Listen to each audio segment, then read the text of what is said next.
Bonjour à toi qui regarde cette vidéo. Mon nom c'est Douglas Fokam. Bienvenue sur la chaîne Réalité Afro Business. Dans cette chaîne, je vous partage les réalités du business sur le continent africain pour que, en vous lançant aussi, vous soyez le plus réaliste possible. Récemment, j'ai fait une vidéo sur l'élevage des bœufs où je vous présentais exactement cette troupe que vous allez voir derrière moi. Et la vidéo a très bien fonctionné. Vous avez été tellement nombreux à liker la vidéo, à commenter.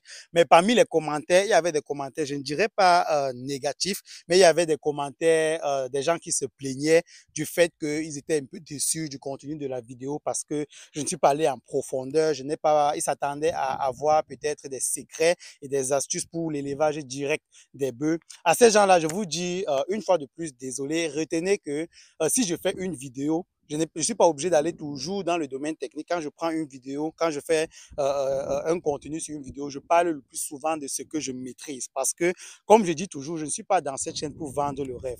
Je savais qu'avec une troupe comme ça, on pouvait commencer petit et au bout de quelques années, on pouvait avoir vraiment beaucoup de bœufs et de vaches. Et je savais que plusieurs jeunes, que ce business a été accessible à plusieurs jeunes. Je sais ce que ça coûte de commencer, je sais à combien on vend le kilo de viande de bœuf. Et comme j'ai dit dans la dernière vidéo, un bœuf peut aller jusqu'à 1,5 million.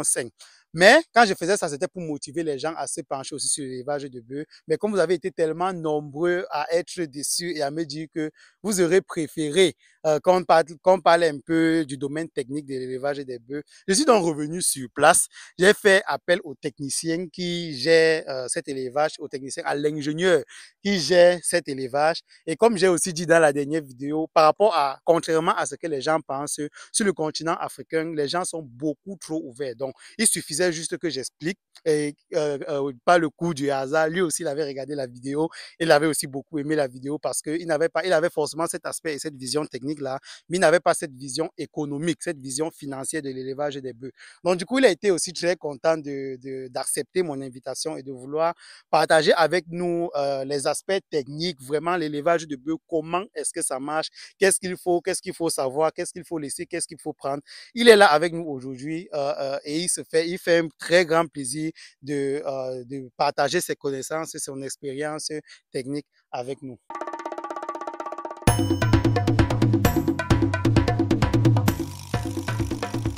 Alors, Roland, est-ce que tu peux nous dire comment est-ce que l'élevage de bœufs fonctionne? Parce que, comme j'ai dit, très peu de personnes savent comment ça marche. Moi aussi, je ne sais pas exactement comment l'élevage de bœufs fonctionne. Tout ce que je sais, c'est que si tu tiens ton élevage et qu'il grandit jusqu'à un certain niveau, tu peux devenir très riche. Mais comment est-ce que ça marche en gros? Bon, pour savoir comment ça marche, c'est très simple. Vous pouvez commencer d'abord par acheter des vastes terrains. Mais en parlant d'acheter les vastes terrains, est-ce que il y a un endroit spécial et spécifique où est-ce qu'on peut faire l'élevage de bœufs? Parce que tu peux leur demander d'acheter des vastes terrains et ils partent acheter des terrains dans des endroits qui ne sont pas adéquats pour l'élevage de bœufs. Oui. Bon, le terrain doit d'abord être dans une zone très reculée. Vous voyez un peu. Et puis, vous devez être sûr que le terrain doit être à mesure de fournir de l'herbe dans toutes les saisons de l'année.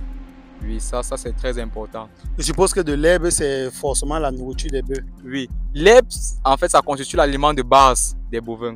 Mais est-ce qu'il n'y a que de l'herbe? Parce que quand on est là souvent en ville, on voit des gens passer en pâturage avec des bœufs et on voit très souvent, ils se dirigent vers des forêts, vers des endroits verts. Est-ce que le bœuf ne vit que des herbes? Est-ce que celui qui est là, qui est intéressé par l'élevage de bœufs et qui veut investir, est-ce qu'il va juste acheter un terrain dans un espace vert et faire manger les bœufs des herbes comme si c'était de la chèvre? Non. À cette question, je répondrai non. C'est pas obligé parce que aujourd'hui, on tend vers la modernisation et puis les choses avancent. Aujourd'hui, vous pouvez être en plein centre périurbain et puis vous avez quand même un bon petit espace là où vous pouvez contentionner vos animaux et puis les nourrir avec de la provane. Donc, on les rationne aussi tout comme on peut rationner les porcs ou bien chez les volailles avec les mêmes ingrédients, avec les mêmes aliments. Ok, une question était revenue dans les commentaires, c'était comment garder son élevage de bœufs. Est-ce que quand on fait une ferme comme celle-ci, on la laisse comme ça à l'air libre et on va vivre chez soi? Ou alors est-ce qu'il y a des techniques spécifiques pour garder les bœufs en sécurité de telle en sorte que les bandits ne puissent pas nous cambrioler? Bon, très souvent, vous savez, ce sont des bourreaux ou bien les nordistes qui sont spécialisés dans cet élevage. Là, on parle pour le cas du Cameroun. Oui, bon, pour le cas du Cameroun maintenant, la meilleure façon de... Vous ne pouvez pas mettre des animaux dans une prairie loin de chez vous et pour partir rester chez vous, sachant que non, ça ne se passe pas comme ça. Il va falloir un bovier. Donc le bovier, c'est cette personne-là qui s'occupe d'eux permanemment. Donc il est là, il veille sur eux, il les amène au pâturage. Bref, il veille sur eux de toutes les manières possibles. Est-ce que le bovier doit avoir des connaissances spécifiques? Je dirais non, je dirais oui. Dans le cas où je dirais non, le bovier peut ne pas avoir de connaissances spécifiques et il se fait accompagner par le promoteur. Et de l'autre côté, ces connaissances spécifiques sont aussi pour lui un atout parce que ça joue aussi dans son salaire. Donc plus il est formé, plus il coûte cher. Plus il est formé, plus il coûte cher. Plus il a de l'expérience, plus il coûte cher. Mais je pense qu'ici, la vision, c'est de minimiser l'investissement au départ. Donc, est-ce que celui qui n'a pas une formation, est-ce qu'un bovier qui n'a pas une formation, mais qui est accompagné derrière par le promoteur qui a une formation, est-ce que si on va sur cette logique-là, on s'en sort? Oui, vous vous en sortez pleinement parce que le bovier, en ce moment-là, il est en train de rechercher d'abord de la connaissance pour lui-même parce qu'au sortir de votre ferme, il peut encore arriver qu'il trouve encore une autre et puis c'est l'expérience qu'il a eue dans votre ferme qui le permet de travailler ailleurs. Ok, une dernière question sur comment marche l'élevage de bœufs, c'est l'aspect formation. Ça, c'est le point le plus important que je promeux dans ma chaîne. Donc, pour l'élevage des bœufs, la formation, comment est-ce que ça se passe? Tu as parlé tout à l'heure du promoteur qui devait avoir des connaissances en élevage de bœufs, mais si celui qui m'écoute n'a pas les connaissances en élevage de bœufs et il n'a pas les moyens de s'offrir un bovier qui a les connaissances en élevage de bœufs, est-ce que c'est cuit pour lui ou alors il peut encore avoir une solution? Non, il y a toujours une solution à toute chose. En fait, si vous voulez vous lancer dans ce type d'élevage et que vous n'avez pas de connaissances, le mieux serait que vous vous rapprochiez des personnes qui font déjà dans ça. Et puis, si vous voyez que cela n'est toujours pas possible, vous pouvez maintenant opter pour les recherches, que ce soit dans des tutoriels, dans des livres, sur Google et tout. Ok, mais dans ton cas, comment est-ce que tu as fait pour trouver ton bovier? Où est-ce que tu es allé le chercher? Est-ce que tu as fait des recherches d'emploi sur Internet et il est venu vers toi? Ou alors comment est-ce que ça s'est passé? Bon, pour mon cas, mon bovier il est venu du nord parce que... Du nord Cameroun? Du nord Cameroun, oui, du nord Cameroun. Parce qu'au nord Cameroun, c'est la plus grande zone d'élevage de bovins au Cameroun. Donc du coup, lorsque vous le faites venir du nord vers ici, il est d'abord passionné parce qu'il va vers un nouvel endroit, vu que ça entre dans leur culture. Le voyage. Donc il est d'abord très enthousiaste parce qu'il va vers un nouvel endroit et puis il ne coûte pas, à ce moment aussi, ne vous coûte pas trop cher parce que au nord, son salaire est toujours, il peut dire quoi, sensiblement égal à ça. Voilà. Ou bien encore un peu plus élevé ici par rapport à ce qu'on lui donne là-bas. Et ici, il a aussi beaucoup d'avantages. Oui, beaucoup d'avantages. Non seulement sur le plan, sur le plan social, culturel, parce que lorsqu'il vient ici, il n'est plus renfermé dans son entourage. Donc il vient ici découvrir de nouvelles cultures, il rencontre de nouvelles personnes et puis... Donc en gros, on retient que en dehors du Nord Cameroun, dans le reste du pays, c'est assez difficile de trouver un bovier qui a une certaine formation. Et lorsqu'on va au Nord Cameroun chercher un bovier, ce n'est généralement pas très difficile parce qu'ils sont ouverts au voyage et à une nouvelle culture. Oui, exactement, c'est ça. D'accord. Donc maintenant, on sait très bien qu'on a un centre de formation, je ne dis même pas un centre de formation, une école de formation en élevage et en agriculture au Cameroun, la FASA. On a tellement de jeunes qui sont actuellement à la FASA en train de se faire former. Certains font des thèses de doctorat, de master, licence et tout. Est-ce qu'on peut convaincre un jeune qui sort de la FASA de venir s'installer en brousse quand on a construit un habitement correct, bien sûr? Est-ce que d'après toi, toi aussi qui sors de la FASA, je rappelle en passant, est-ce qu'on peut convaincre un jeune de la FASA de venir s'installer ici et de suivre un élevage pareil sous forme de partenariat ou de salariat? Est-ce que tu penses que c'est possible? Oui, c'est très possible, c'est très possible. Bon, aujourd'hui, vous savez, ce n'est plus trop facile avec les jeunes parce que les jeunes qui font agronomie ne font plus par passion. Donc, voir vraiment un jeune qui va accepter ce genre de partenariat, c'est très difficile. Mais lorsqu'il s'y met à fond, réellement. C'est très important ce que tu dis, parce que dans tout élevage, il faut normalement de la patience. Ça, c'est très important. Donc, sachez très bien que le technicien ou l'ingénieur qui va venir vers vous, parce qu'il sort de la phase A ou d'une autre école de formation dans un autre pays, sachez très bien que même s'il a des connaissances, il n'a pas forcément la patience. Donc, une collaboration avec lui serait très, très, très difficile. Donc, ce que Roland dit ici est très, très important. Mais néanmoins, est-ce que tu peux confirmer ou alors nous dire un jeune de la phase A, le ramener pour qu'il vive vraiment en brousse, éloigné de la ville, éloigné de TikTok, Facebook et tout ça, et qui suivent vraiment un élevage comme ça pour demain. Pourquoi pas acquérir ses propres connaissances, son propre expérience et son fond pour faire son propre élevage.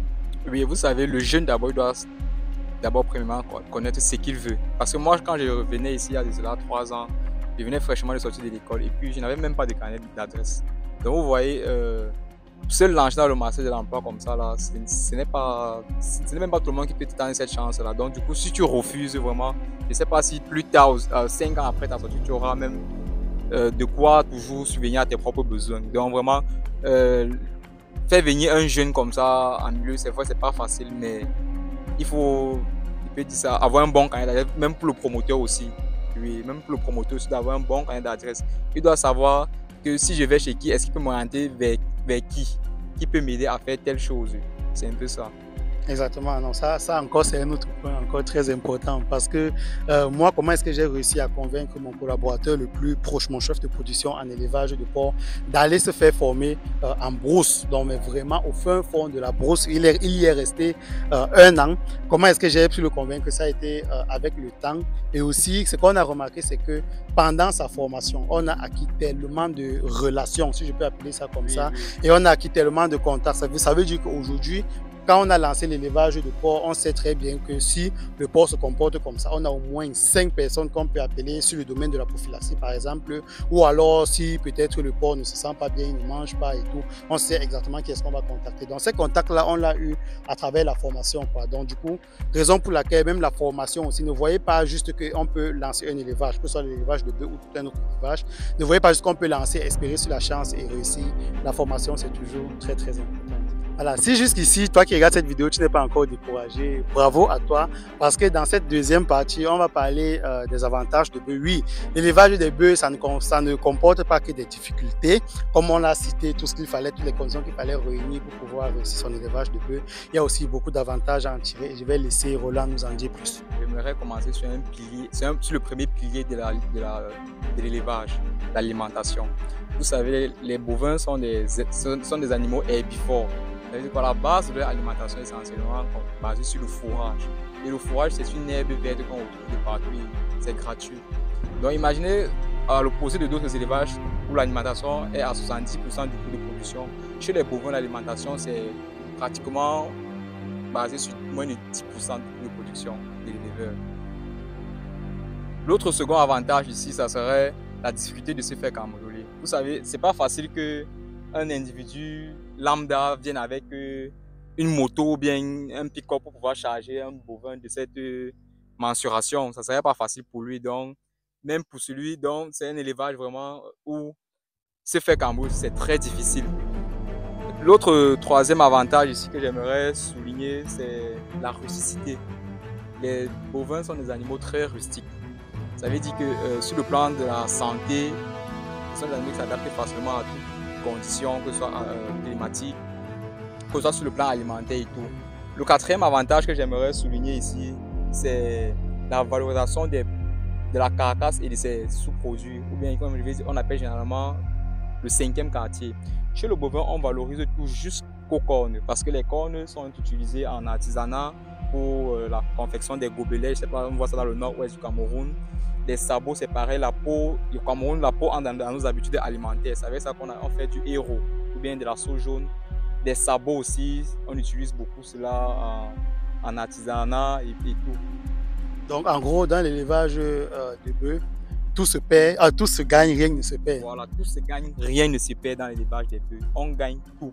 Et aussi même, l'autre avantage aussi, c'est que ce n'est pas l'éleveur qui couvert le marché, c'est le marché qui couvert l'éleveur. Ça veut dire quoi? Si aujourd'hui je lance par exemple une appel de vente, genre j'ai 2 taureaux à faire sortir, ça serait, les bouchers vont discuter à vouloir entrer dans ma ferme pour pouvoir les faire sortir. Donc le marché, il est là, il est très vaste. Il est très Ok, donc vaste. en gros, la demande est très La élevée. demande est très élevée, surtout du côté du Grand Sud. Parce qu'au Grand Sud, il n'y a pratiquement pas d'élevage. Les animaux qui viennent du Grand Sud sont les animaux qui viennent du Nord pour se faire abattre au courant de la semaine. Donc imaginez un éleveur qui est ici, qui est dans cette zone, il bénéficie non seulement du coût de transport, parce qu'il n'a pas besoin de déplacer les bœufs du Nord pour venir ici, là. Non, il est là, il est proche du marché, comme ici, nous le sommes.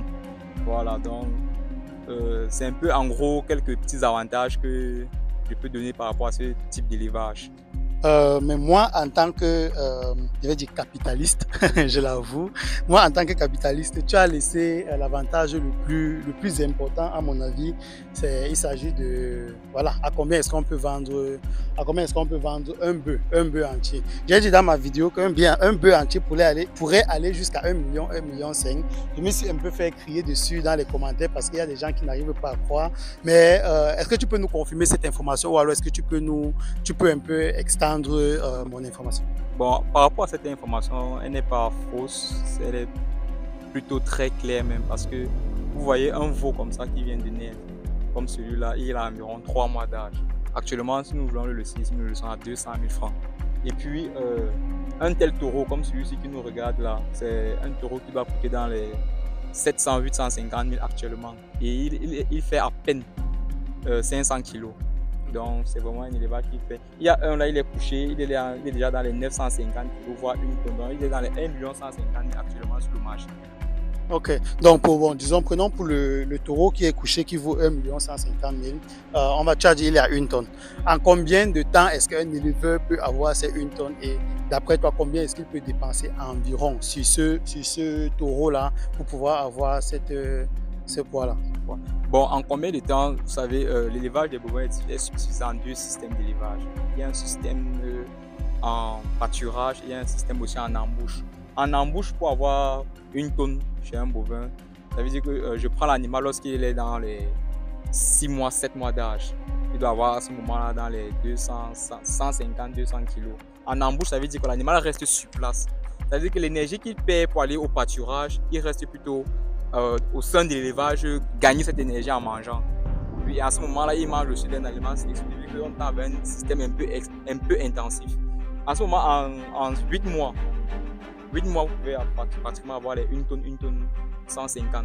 Et sur le plan sur le plan financier, ce que vous aurez dépensé sur une seule tête, c'est moins de 150 200 000. Merci. Donc, et là, tu as dit qu'il y avait 2 façons de faire l'élevage. Donc, d'une façon, on peut atteindre les 1 tonne en 8 mois. Et de l'autre façon aussi, on peut atteindre les mêmes 1 tonne en 2 ans et demi. En 2 ans et demi, vous pouvez aussi atteindre les 1 tonne. Je suppose que ça, c'est de l'élevage archaïque, on va dire. Ça, c'est l'élevage archaïque. C'est l'élevage que nos grands-parents pratiquaient auparavant.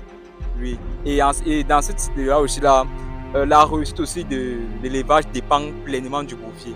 Parce que si vous avez un bouvier paresseux, il va aller faire perdre les animaux, puis les animaux n'auront même pas fini de bien manger au cours de la quantité d'aliments qui était destinée au cours de la journée, il va les ramener. Donc là-bas, ça dépend aussi pleinement du bouvier, de la réussite. Or, en système d'embouche, le personnel, il y a quand même du personnel. Donc les animaux mangent toute la journée et puis le gain de poids est multiplié par 3-4 comparé au système archaïque.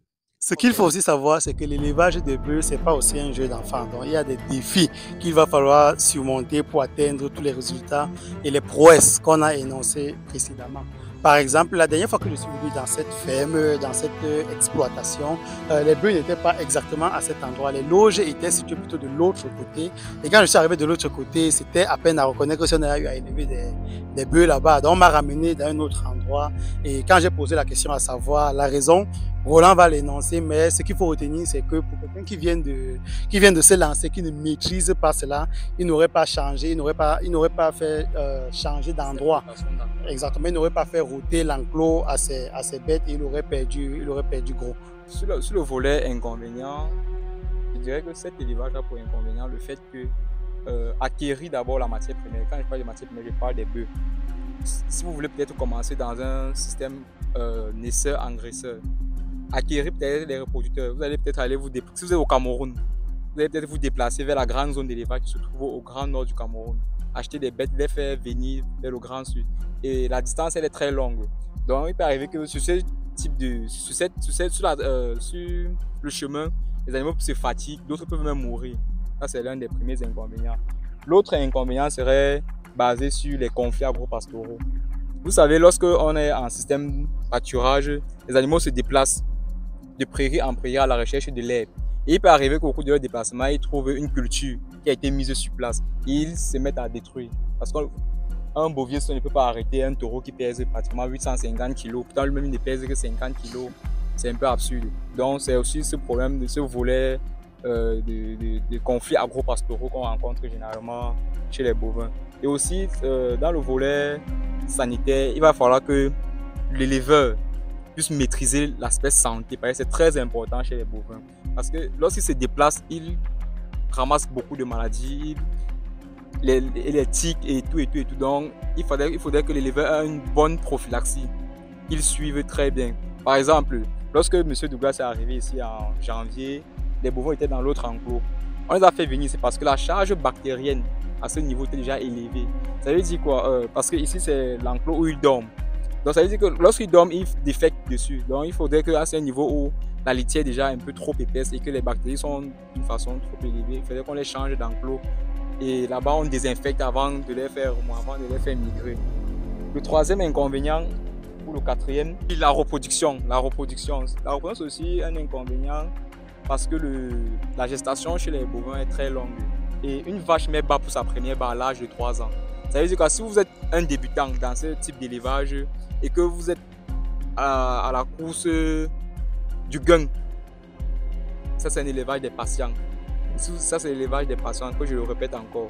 Donc, parce qu'une vache entre en reproduction à l'âge de 3 ans, on va dire 36 mois, et elle met bas 9 mois plus tard.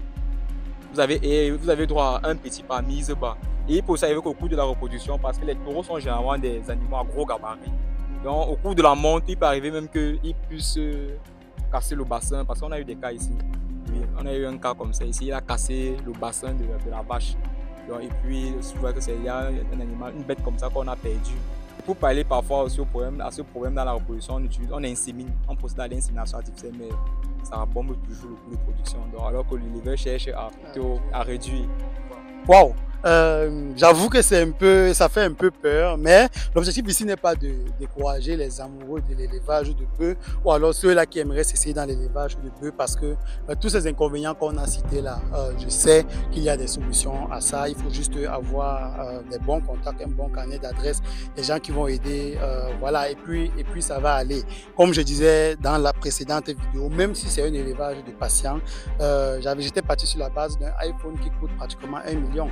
Donc, celui qui va dire que non, ça va mettre le temps, je vais patienter et lorsque je serai prêt, je vais lancer peut-être 4 ou 5 femelles. En fait, il va acheter un iPhone et après les 1 an, voilà, 1 an ou 2 ans, son iPhone serait gâté. J'aimerais ajouter un truc. En embouche, c'est le cycle devient plutôt plus court parce qu'en embouche, on ne s'intéresse pas à la reproduction, on s'intéresse juste au grossissement ou à l'engraissement des taureaux. En embouche, ça veut dire que vous allez sur le marché, vous allez acheter des animaux qui ont déjà un certain âge. Donc, ils peuvent déjà avoir pratiquement dans les 8, 9, 10 mois. Oui, ou bien ils peuvent être même des vieux animaux, mais sauf qu'ils sont mal, dans l'élevage où ils étaient mal entretenus. Et puis, l'éleveur a décidé de les sortir à vil prix. Donc, en embouche, qu'est-ce que vous faites? Vous achetez des animaux ayant déjà un certain âge, vous les mettez dans un parc d'engraissement et puis vous les engraissez en 3, 4, 5 mois. Vous avez bouclé le cycle. L'animal a déjà pris pratiquement en 4 mois d'élevage près de 200, 300 kg de plus par rapport à son arrivée. Et puis à ce moment-là, vous pouvez directement aller dans un marché à bétail pour pouvoir le commercialiser. Exactement, c'est ce que je disais, il y a des solutions à tout. Faut pas avoir peur, faut pas se décourager. Ici, il faut se lancer, il faut aussi bien être passionné. Et si on est guidé par la passion, je ne vois pas comment on pourrait se décourager. Donc, comme dernier point de cette vidéo, je vais laisser Roland donner quelques conseils aux éleveurs de bœufs, aux futurs éleveurs de bœufs, parce que apparemment tu trouves bien ton compte. Je te vois très passionné et très content. Donc, pour toi, je dirais que ça paye. Mais quel est le conseil que tu aimerais donner aux futurs ou bien aux intéressés d'élevage de bœufs? Bon, le conseil principal que j'aimerais donner à celui qui veut se lancer dans ce type d'élevage, c'est d'abord de se former. C'est très capital parce que je dis toujours, la connaissance constitue notre premier fonds de commerce. Faites-vous former, faites-vous accompagner. Vous ne pouvez pas vous lancer dans un domaine où on a déjà maîtrisé presque tous les techniques de production et puis vous vous lancez comme un profane. Vous allez perdre beaucoup d'argent à essayer plutôt que de gagner moins de temps à être accompagné. Donc, chers abonnés, chers futurs investisseurs dans l'élevage des bœufs, faites-vous former, faites-vous accompagner par des professionnels. Donc je note que ça, c'est pas valable juste pour l'élevage de bœufs, hein. Je le dis tous les jours sur cette chaîne. C'est valable pour l'élevage de porcs, pour l'élevage des poulets, même pour ceux qui veulent faire le buy and sell, acheter et revendre dans tout ce qu'on veut faire. Il faut avoir une certaine formation. C'était tout pour cette vidéo. J'espère qu'elle vous aura plu. Si vous avez des questions encore, vous pouvez l'écrire en commentaire. Et puis je vais contacter Roland pour qu'il me donne la réponse. Je l'écris en commentaire. Ou alors, vous avez la possibilité de le contacter directement. Je vais mettre son numéro qui va défiler en bas de l'écran et dans la barre et sous la barre de description, vous pourrez tout simplement le connecter. Merci d'avoir regardé cette vidéo. À la prochaine sur Réalité Afro Business. Ciao.